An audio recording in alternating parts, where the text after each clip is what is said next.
The life, teachings, death, and resurrection of Jesus form the robust core out of which Christian theology presents its worldview and, most importantly, its plan of salvation. And taken together, those four elements are the foundations for which virtually all Christianities have emerged and evolved. But what if those elements, the life, teachings, death, and even the resurrection of Jesus, were only a prologue, an exoteric prologue to the true esoteric teachings of Christ? 11 years after his resurrection, Jesus gathered around him select disciples to reveal the true mysteries of salvation. A truly vast cosmology populated by a staggering range of regions and entities, a secret fourfold baptism reminiscent of Greco-Egyptian magical practices, without which one was doomed to reincarnation at best. Techniques of mystical ascent back to the ineffable primordial light through a series of heavenly citadels, all of which was most clearly comprehended not by the male apostles, not by Peter or Paul, but by Mary, the mother of Jesus, by Martha, and most especially by Mary Magdalene. This highly esoteric form of Christianity is represented by what is no doubt the most epic surviving Gnostic text from antiquity, the Pistis Sophia, surviving in just one manuscript of staggering complexity. Pistis Sophia makes the Silmarillion look like IKEA bookcase instructions. This volume contains everything from astrological speculations, mystical interpretations of the Psalms, an epic rise and fall of Pistis Sophia, ecstatic poetry, cosmological speculation, Greco-Egyptian magical practices, esoteric baptism practices, and just so much more bundled together in the most extensive such text to survive from antiquity. The Pistis Sophia is as extraordinary as it is obscure. It's as profound as it is lengthy. And it's as bewildering, honestly, as it is disappointingly understudied in modern contemporary studies of Gnosticism.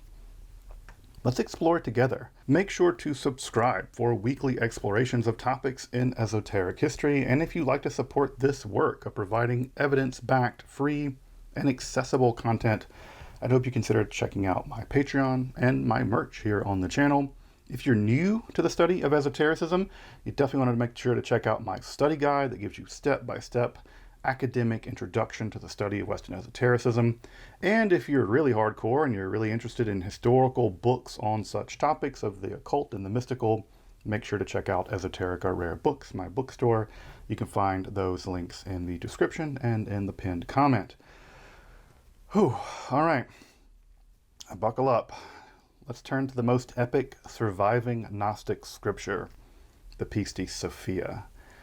I'm Dr. Justin Sledge, and welcome to Esoterica, where we explore the arcane in history, philosophy, and religion.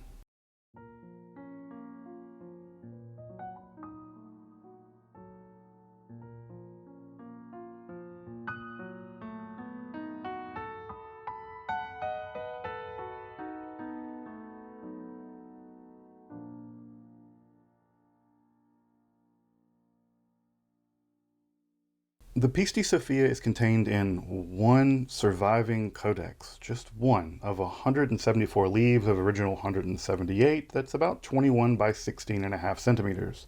The text is written on two columns on both sides of the papyrus, making for a volume of about 350 pages, more than twice as long as the longest Nag Hammadi Codex, Codex 3, of only about 149 pages, and well over twice as long as the single longest Nag Hammadi text, Zostrianos, of about 132 pages, though the manuscript, unfortunately, is in a very poor state of preservation. Or to put it another way, Pistis Sophia is about 11 times longer than the long redaction of the Apocryphon of John found in Nag Hammadi Codex 2. All of this is just to say that this text is shockingly long, often very obscure, and internally confused with especially the cosmological details mutating and changing throughout the text. So you know this episode's going to be a fun one. It was a fun one to research. The origins of the manuscript are equally obscure. It just kind of showed up in London in the last quarter of the 18th century, as manuscripts did in the British Empire, centuries before the discoveries, by the way, of the Dead Sea Scrolls or the Nag Hammadi Library in the 20th century. It was apparently purchased by the doctor and antiquarian book collector Anthony Askew about 2 years before his death in 1774. Where the bookseller, I don't know, antiquities looter got it from and sold it to Askew, that's a total mystery. We have no idea where this book comes from, though the burial ground near Thebes seems to have been a place where a bunch of these manuscripts were possibly originating, so that's a distinct contender for the possible original burial place of the manuscript, but we don't know. We're not going to know. Regardless, the text was eventually sold to the British Museum, and it's now in the British Library as British Library Additional Manuscript 5114, or just known as the Askew Codex. Along with the Bruce Codex and the Berlin Codex, these three represent the earliest modern Gnostic texts to become available for direct study in the contemporary period. Strangely enough, the Bruce and Askew codices seem to represent a form of Gnostic Christianity, otherwise totally unknown in the historical record. They're not even picked out to be slammed by the heresiologists, and yet they're actually recorded in manuscripts discovered around the same time. I'm not quite sure what to make of that, but it's possible they're originally in the same or similar caches, but again, this is just, we'll never know. It's probably just part of the accident of history for all we know. The text itself has gone through several different studies and publications, including an 1848 translation into Latin, of all things. The Theosophist G.R.S. Mead produced the first English translation in 1896, which has gone into lots of subsequent editions. The standard edition of the Coptic text is written in relatively nice Sahidic Coptic, and the English translation by Schmidt and McDermott, respectively, can be found in Volume 9 of the Nag Hammadi Studies series put out by the publisher that shall not be named. So given that, you know that it's going to be totally accessible and inexpensive, and you should never go looking for it anywhere else on the internet, conjuring it in the form of a PDF. You should not do that. But assuming you have conjured it, I want to start this with a bit of a admission and a disclaimer, to be honest. The admission is that the Pistis Sophia is, for me at least, probably the single most intimidating text of this kind from late antiquity. Maybe just all of antiquity. I even noticed a real dearth of secondary literature and emailed Dr. David Litwa, real expert on early Christianity and this kind of stuff, and I was like, hey, what's up with there only being like 3 studies of the Pistis Sophia compared to the mountain on the Apocryphon of John or the Gospel of Thomas? Well, his answer was, apparently even experts in early Christianity and Gnosticism are just intimidated by the length, complexity, and obscurity of this text. So that didn't make me feel much better, because I still had to write this episode. But it's good to know that even the experts cower before the Pistis Sophia.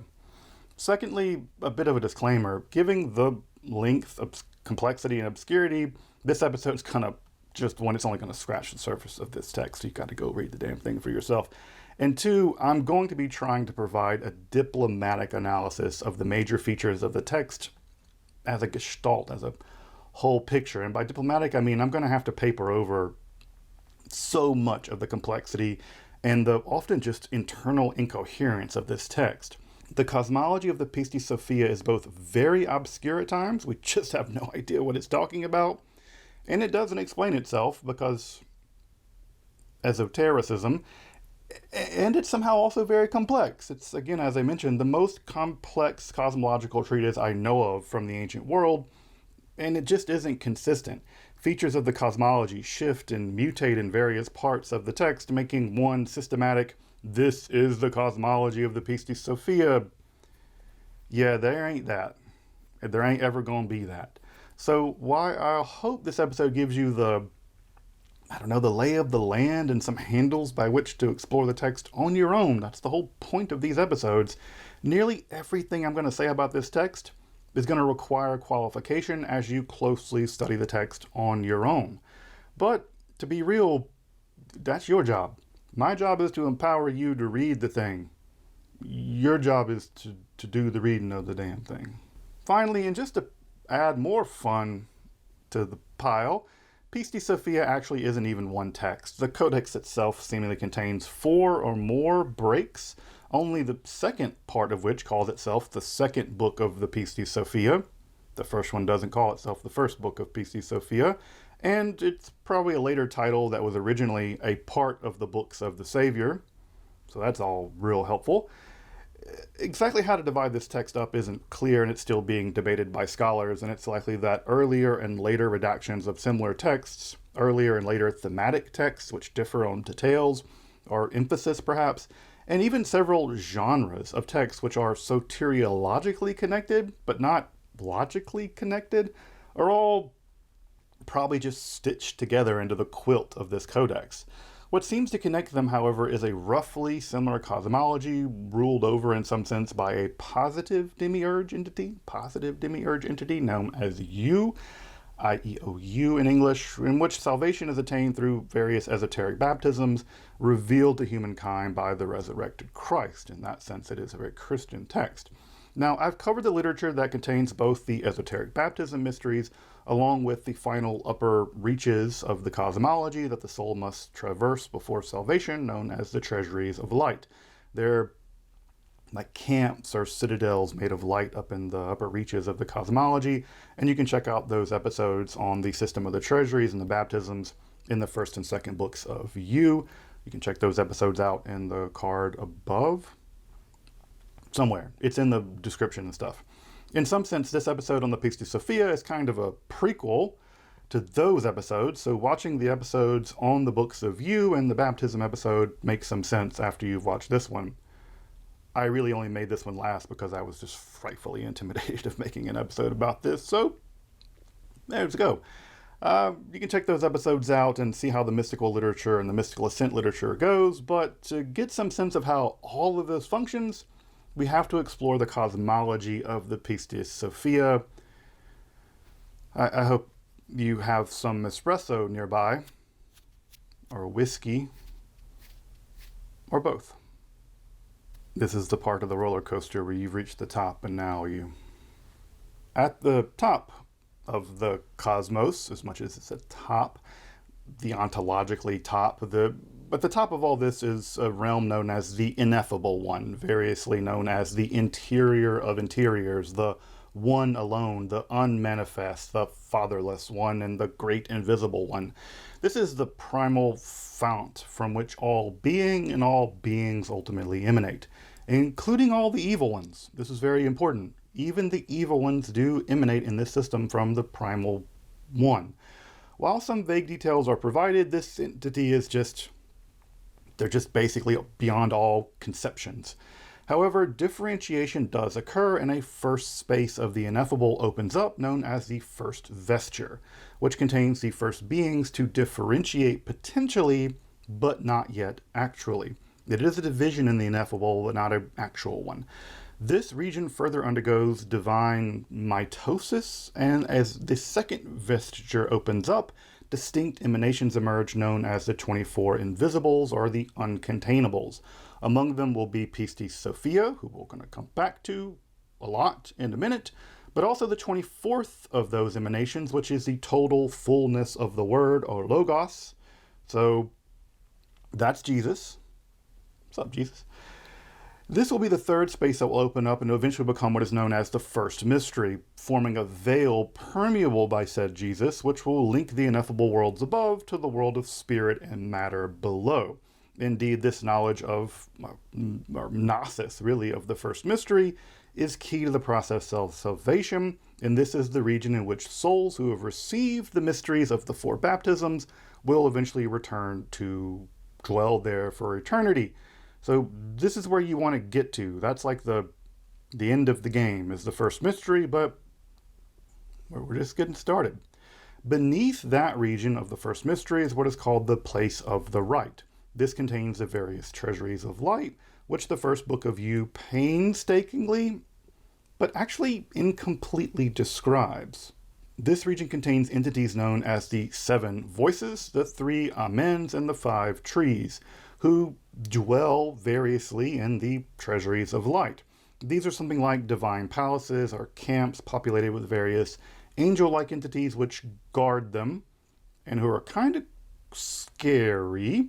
And this is all a bit like, I don't know, Egyptian afterlife or Merkava mysticism vibes, sort of typical of the ascent literature of this time. Of those entities, the most important is You, an emanation of the first 5 trees, who is ultimately the beneficent creator and organizer of the worlds below. Yes, in this system, the demiurge is actually a good guy. But we'll get to the bad guys in a minute. Don't worry, there are lots of them. So bad guys in a minute.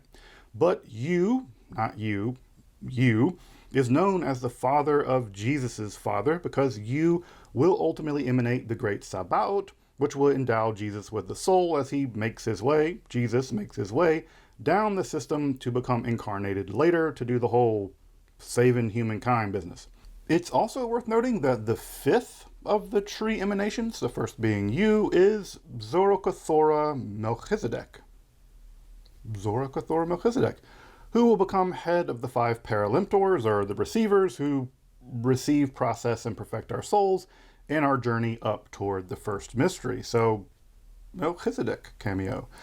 This entire region of the treasuries, or the places of the right, is secured by a series of 9 gates and their guardians, which are only passable with the correct spiritual initiations, keys, passwords, magic signs, all that stuff outlined in the books of You, which are fantastic. Books of You, by the way, are the only illustrated Gnostic books from antiquity. So that's a thing.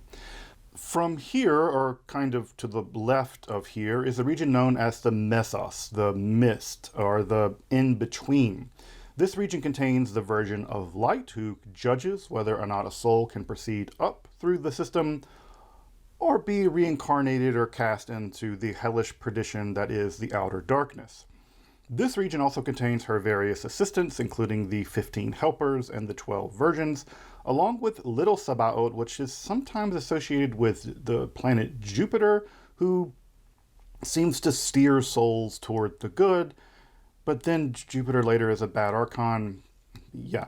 Left of the Mesos, or ontologically inferior to it, is the region where light and spirit mingle with matter. This is the world of the aeons, and in some sense, it's our physical cosmos. Welcome home.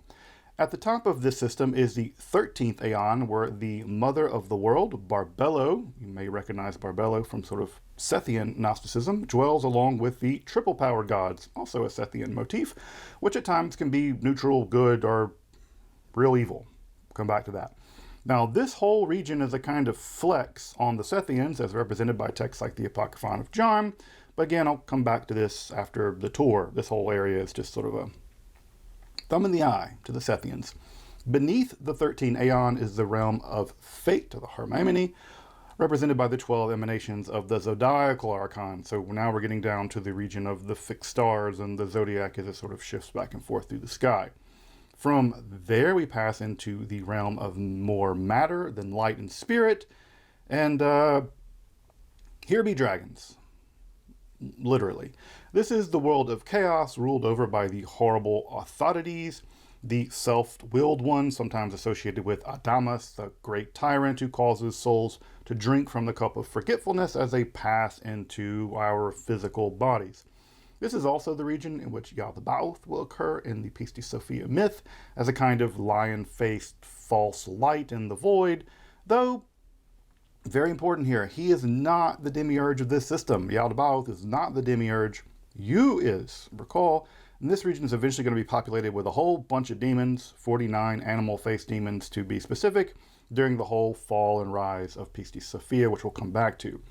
The zone of the planets is usually associated with fire and smoke and is known as the Mite, It's a Coptic word, with the planets having both good, evil, and neutral influence over us, reflecting the idea of malefic and benefic planets from astrology. Beneath there is the firmament, the sky above us, the region just above the terrestrial Earth where we dwell. Kind of you are here on the map, looking up at least. It's a pretty long road to hoe, getting back to the first mystery, but beneath the earth is the Amenta, which is a term directly borrowed from Egyptian afterlife literature, which is now transformed into a bad place, a kind of purgatory-like realm where temporary punishments for sins occur before reincarnation. Also, I should mention here, I've mentioned a couple times, the system's really about reincarnation a lot. How long and to what degree the punishment goes on are determined by extremely complex, Chris Brennan grade complex astrological processes of various cycles, including the rising and falling of certain planets, especially Jupiter in the zodiac. But it gets worse. Welcome to the outer darkness. This realm of 12 torture dungeons where the fires are 9 times hotter than the Amete are, that's just the purgatory realm. This is real bad. The outer darkness is guarded by 12 archons, all surrounded by a vast snake eating its own tail. Told you there'd be dragons. While some crimes condemn a soul to the outer darkness forever, it is possible for some post-mortem intercession to occur and allow some sinful souls to escape to the Amenta for reincarnation. Now, that emphasis on the outer darkness and post-mortem intercession has actually piqued the interest of a lot of LDS scholars because, like Doctrines and Covenants vibes. Now, that's a rough, skeletal sketch of the Pistis Sophia cosmology. But trust me, every single sentence that you just heard could have a half a dozen footnotes with exceptions upon exceptions based on the text, further lists of beings that inhabit each and every space, numerous other names for some of the beings that I mentioned, and even emanations that get mentioned in the text but never get fully explained, and on and on and on. Like I said, the system does kind of have an overhaul gestalt coherence, but in virtually every detail. Some part of the text differs from some other part, but learning about the system, while an important part of the Gnosis revealed by Christ to the world, what's crucial in all this is escaping the power of the archons, receiving the salvific mysteries of the four baptisms, and then ascending through the treasuries of light and dwelling, kicking it, in the first mystery forever. But just as our soul has come from the upper world to the lower world, we got to go home. We got to go back. So too did this drama play itself out, at least to some degree, in the very upper realm itself with the fall and restoration of Pistis Sophia, the very myth at the core of the book that gives the text its modern name. Honestly, I think we should just go back to calling it Parts of the Books of the Savior, just as like a flex on this is just part of it. You think this is hard, you just have a chunk. Recall that the Pistis Sophia is one of the 24 initial emanations of the Great Invisible One. Honestly, I don't think the text even tells us which one of the 24 she is. Maybe the 13th. However, in this myth, she does dwell in the 13th aeon, oddly enough, and is assigned to perform the mystery of that specific aeon, which also isn't specified. Remember that when I said the cosmologist text can be obscure and kind of all over the place? Well, yeah, we have no idea. We don't even know where Pistis Sophia really comes from. But because of the revelation of the first mystery, she looks up and witnesses the great light of the veil of the first treasury open, sort of like a door opens and you can see light coming through the crack. In her rapture, she ceases to perform the mystery of the 13th aeon. Instead, she begins to sing praises to that light instead. Well, this infuriates the other 12 aeons, hard at work performing their mysteries, especially one of the triple-powered gods, Alcides, the self-willed one. Remember, he's one of the triple-power ones in the Mesos. Alcides is selfish with his light, which is actually meant to be shared. You gotta, this light of mine, well, let it shine. He don't let it shine. He desires to rule over all of the 13th aeons, and he is more furious than the others because she seeks to rise herself above him, even. In a hateful trick, Alcides uses his stingy control of his own light to emanate a lion-faced light into the world of the chaos below, distracting Pistis Sophia from looking above to looking down into the dark chaos. The ruse works, and Sophia descends into the abyss. Alcides then binds himself with the forces of the zodiac and begins horribly harassing and torturing her during her descent. Now, Alcides has created a lion-faced light there in the abyss, and when Sophia reaches it, she tries to consume the light, only to have basically sprung a trap whereby the lion light swallows her light, transforming her own matter. Remember, in this myth, Sophia is a material being, into the horrible being Yaldabaoth. But this Yaldabaoth isn't the demiurge character in any sense. He's just a kind of demonic entity in the chaos, but in no way responsible for the chaos in the Apocryphon of John. He's cast down into a world that's already there. He didn't create the world the way that he does in, I don't know, the Valentinian or the Sethian myth. But realizing that she done goofed, Pistis Sophia begins a cycle of lengthy repentances. After the 7th of these repentances, Jesus comes out of his own compassion. He visits her in the chaos, and he provides her some relief from her torment. He gives her a little bit of space to move around in the chaos. Now, following the 13th of the repentances, the first mystery and Jesus both use their light to lift Pistis Sophia just below her home in the 13th aeon and slow the persecution of Alcides and his gang. Further, they also order Gabriel and Michael, sometimes Gabriel is actually just Jesus in a different form, down into the chaos to obtain their stolen light from Alcides.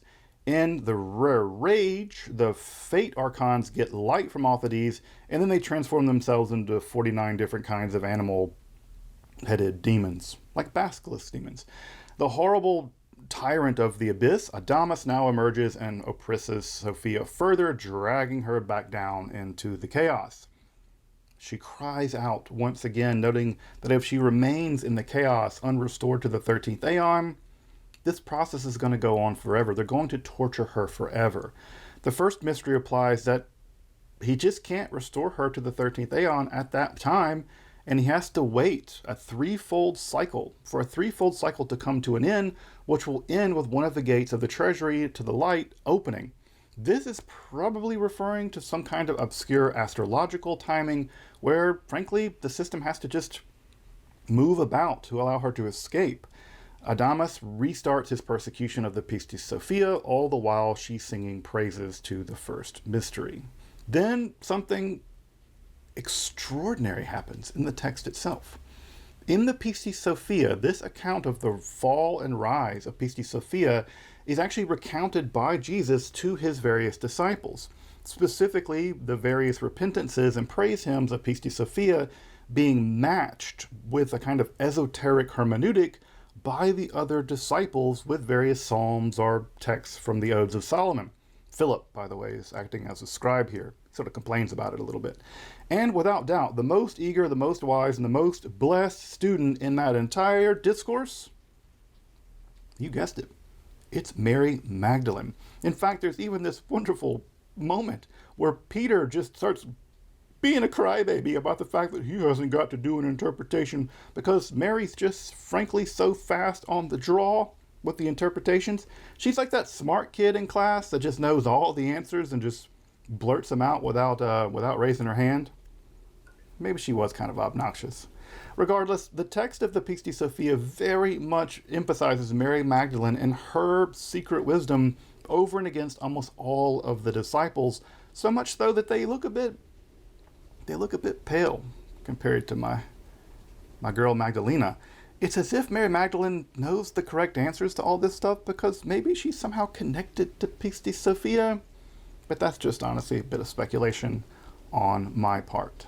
Regardless, the actual text of the Pistis Sophia opens with Jesus teaching the true salvific mysteries on the Mount of Olives 11 years after his resurrection. Yes, 11 years. That means that all the Gospels, even of the teachings of all those other Gnostic schools, as we'll see, they don't actually hold a candle to this actually salvific esoteric wisdom.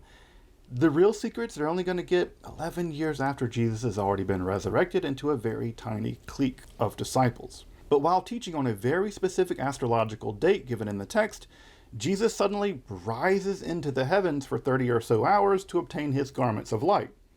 Drip. During this time, the whole cosmos is thrown about and shaken into chaos, and while rising through the cosmos, Christ partially disables the powers of the zodiacal archons, thus weakening the power of astrologers and sorcerers by about a third and making them effective only under very specific astrological conditions, such that magic and sorcery only work properly about half of the time, even under ideal conditions. Which is a bit ironic considering this text does use Greco-Egyptian magic and whatever.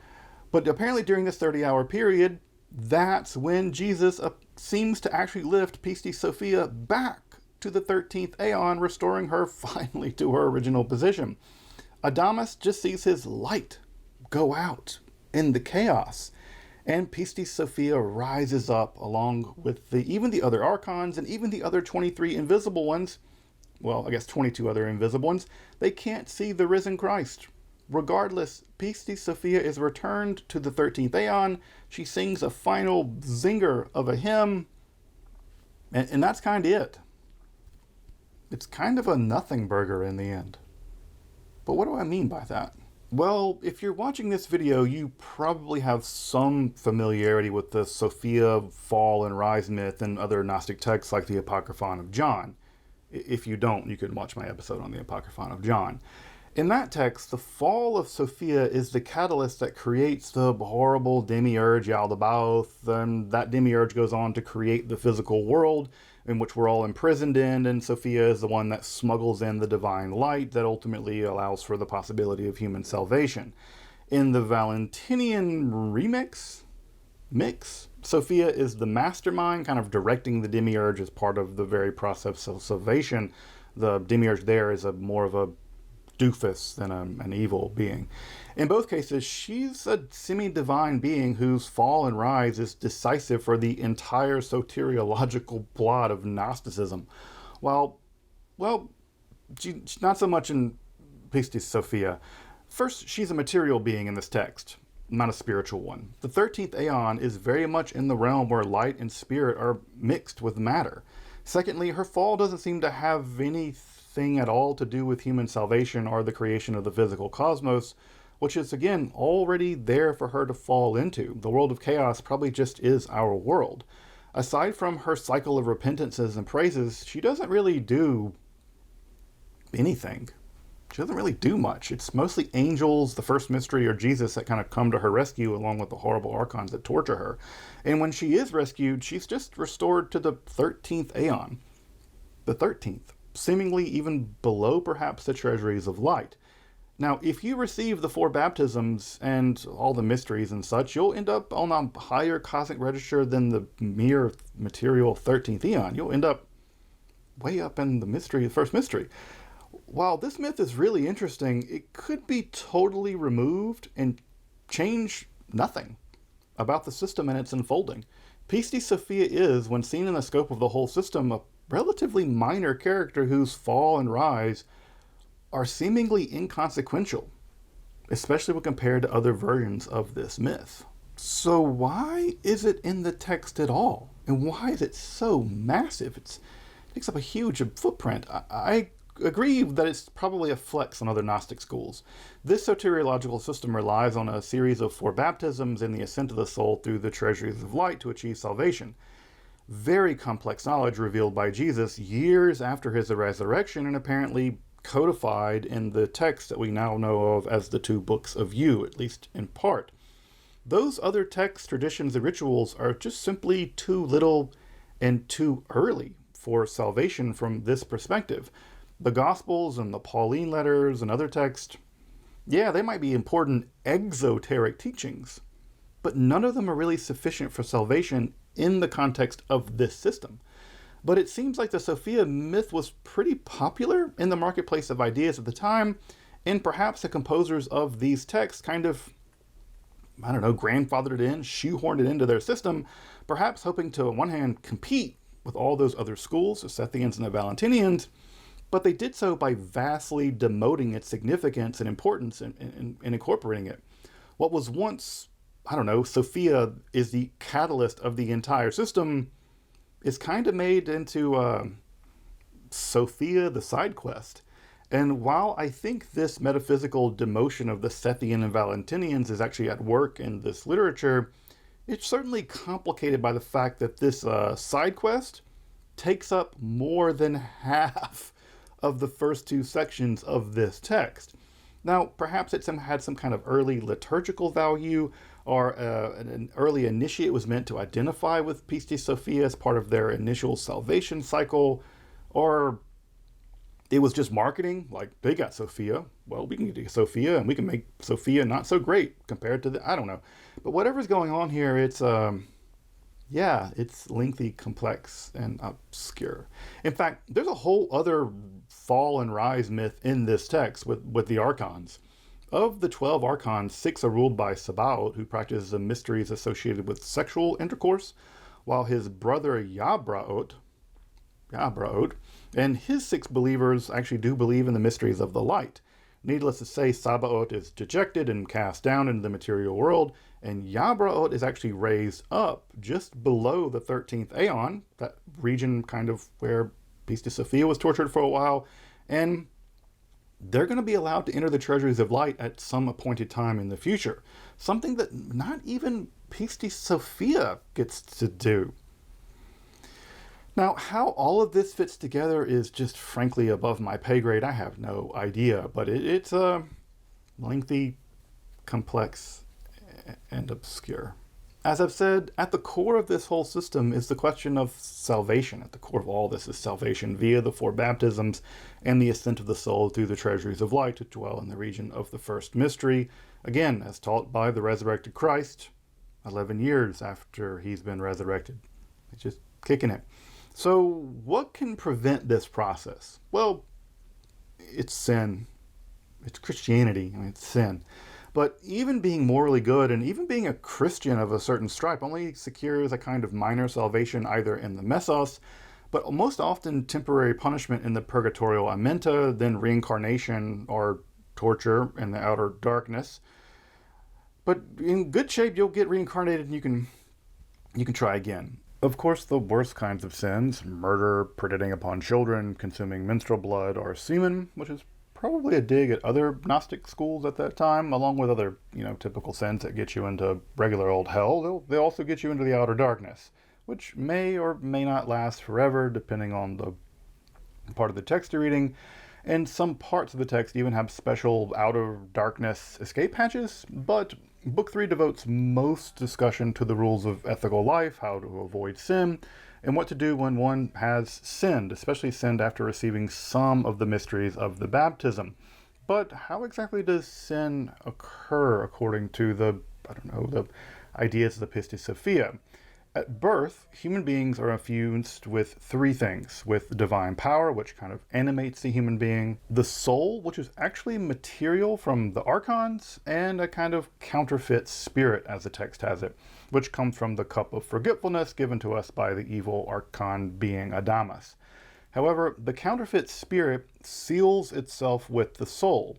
These 3 elements within us are very small at first, but they become enlarged over the course of our life based on the food of the world that we consume. This is seemingly how we live our lives ethically.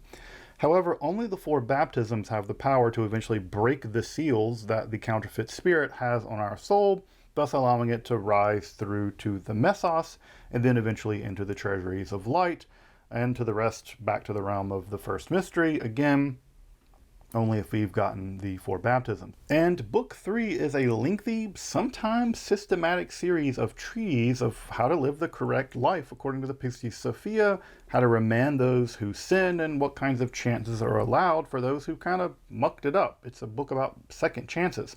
In fact, the text is surprisingly forgiving in many cases, allowing for many chances to avoid post-mortem stays in the amenta, and even for those forms of intercession for those who have ended up in the outer darkness of all places, and thus have passed out of the world. There's even ways to saving folks in the outer darkness. Well, some folks in the outer darkness.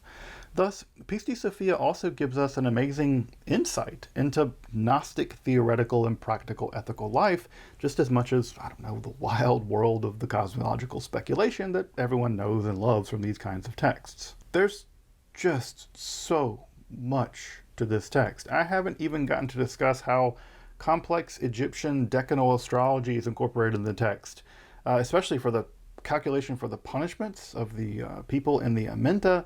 There are Egyptian funerary motifs that make it in as well. The fact that there are various magical names taken from the Greek magical papyri along with incantation-like text also make it into this, including a special esoteric name for the terrestrial Jesus, Abaramintho. Apparently that's his real name, Abaramintho, along with other curious palindromic texts associated with the triple power gods and the archons.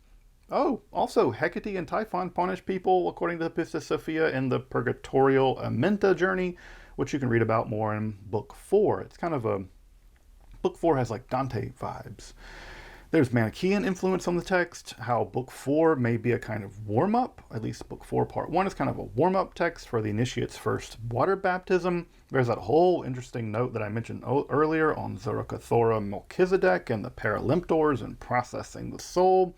There are tons of other beings just mentioned in passing in the Pistis Sophia more generally. There's even a unique story about Kiddo Jesus, totally unique to the Pistis Sophia, but nah, I gotta do this one. So a spirit shows up at Mary's house that looks just like Kiddo Jesus. Confused, Mary ties the spirit's legs to a bed and then goes to a vineyard to find Jesus hanging out with his stepdad, Joseph. Returning, Kiddo Jesus realizes the spirit is in fact his brother, and everyone rejoices because of course they do. And this story is just a little tale, just a little tidbit about JC, buried in the section where Mary, the mother of Jesus, tells it during the Pistis Sophia myth. There's a long narrative about the creation of Jesus' body, which parallels the creation of Adam in the Apocryphon of John, showing some more interesting cross-pollination between all these Gnostic texts and much else besides. Now, I'm not going to lie to you folks. Pistis Sophia is one of the most difficult, if not the most difficult texts like it. I mean, if you just look at the thing, now half of that is in Coptic, which again, my Coptic's not great, but the text is actually written in relatively good Sahidic Coptic, and the literary repetition of the text actually kind of help you out to read it. But the English font is also pretty big because it covers a 1-to-1 ratio of the Coptic to the English manuscript, so it's not that much text on the page. So yeah, it looks like a lot, but it's not as much as it first appears. Further, there is a real disappointingly low amount of secondary literature to help you along, but Aaron Evans Walker's book on the text is pretty fantastic, and it's a great literature to introduce you to. And also, Sarah Parkhouse has some amazing, fantastic specialized papers on the topic. Also, if you're just there for like Mary Magdalene stuff, there's a great paper on Mary Magdalene in the Pistis Sophia in an article that I'll link in the description. But yeah, this is all pretty specialized literature, and most of it's coming from Brill. So yeah, you'll need to either obtain it with a lot of money, or you'll need to conjure it from the ether. If you've gotten your feet wet with some of the more difficult texts from Nag Hammadi, you should pick it up. Give it a try. If you're kind of got a good lift on Nag Hammadi, you need to pick up the Pistis Sophia. Even the GRS Mead version, which is outdated, frankly, it's still perfectly serviceable for reading the text just as religious literature, as opposed to scholarship. In fact, if there's interest in Pistis Sophia, I could put together a reading guide for a kind of, if I had to read it again for the first time, this is how I would actually tackle it. So if you want something like a reading guide to kind of get you into reading the text of the Pistis Sophia, I'm really happy to write that up. Just let me know in the comments, and I'm happy to help people, empower people. That's the whole point of this channel, is to empower you to be able to pick up these difficult, obscure texts and be as perplexed and befuddled as I am by them. There's still a lot more to cover in this text. I've just scratched the surface, and I really want to come back to Pistis Sophia in the Books of You to really mine out more of these ingenious, amazing survivals. We're so lucky that texts like this survive, and I really want to spend more time with them. But we'll do that another time. Until then, thank you for watching Esoterica, where we explore the arcane in history, philosophy, and religion.